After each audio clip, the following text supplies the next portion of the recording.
We are here at ComplexCon to learn from creatives, artists, and culture leaders about why they do what they do and what they think of God, religion, and the church.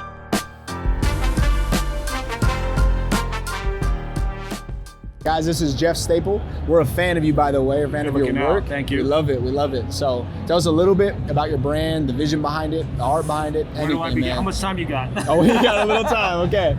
The brand, my name is Jeff Staple. I founded a brand called Staple in 1997. If you do the math, this is the 25th anniversary of my brand. All right. We just dropped our first book. So my book is out today. This is the Wow. first stop of the book tour. And we just been doing, one of the pioneers in streetwear, sneaker culture. Also dropped the OG Pigeon Dunks, which is the shoe that really changed sneaker culture for the masses.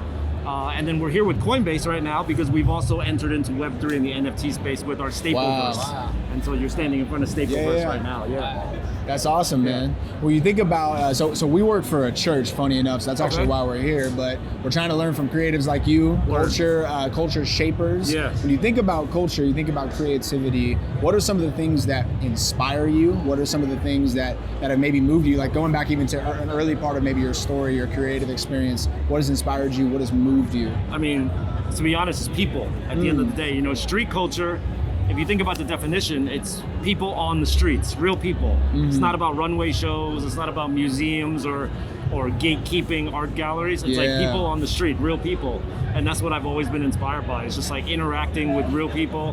When I meet my fans here, every time I meet them, I learn something, I absorb something, and then it comes back out in the shape of a t-shirt or a toy or a sneaker or something like that. Yeah. And that's why I think the people love it, because they're my muse. I made it for them. You know what I mean? Yeah. That's amazing. That's good. Yeah. And can I just say that's a real thing? Because we're like, hey Jeff, can we interview you real quick? He was like, yo, pause. Let me go speak to the people real quick. What was that drive of like, man, I love people so much? Like, what was that spark in you? Was like your background, how you were raised? Like, what was that spark? I think I really got to credit New York City. Okay. I was raised in the city.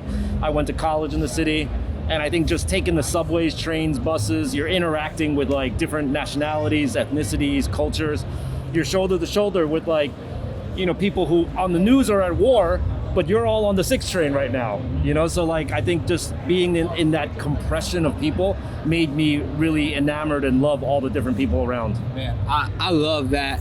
So Zach and I, we come from a church, and the main thing for a church, like, man, we want to love and drive people. In your perspective, man, what is your perspective, idea of spirituality and church, and even your own experience from a church, if you have any at all?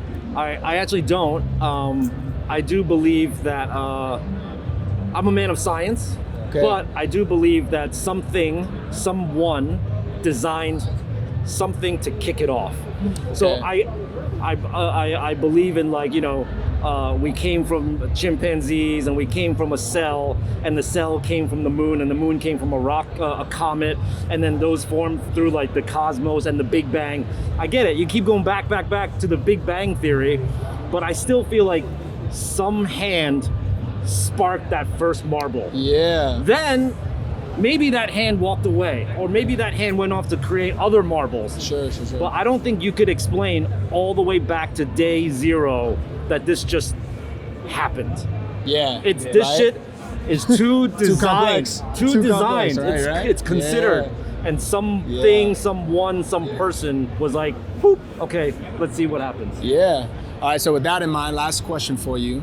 So you think about that idea, like what then do you think inspires creativity? Because that's always like because I feel you with that. Like I want to be able to explain it. I want to be able to understand it. And then when it comes to things like creativity, right? Like I feel like creativity doesn't just come from a cell, So how would you sort of respond to that? Good question. I think not to repeat my answer, but I go back to the people. Like, I think if there weren't people to create for, I wouldn't be inspired to create anymore. Man. Yeah. It's a cycle.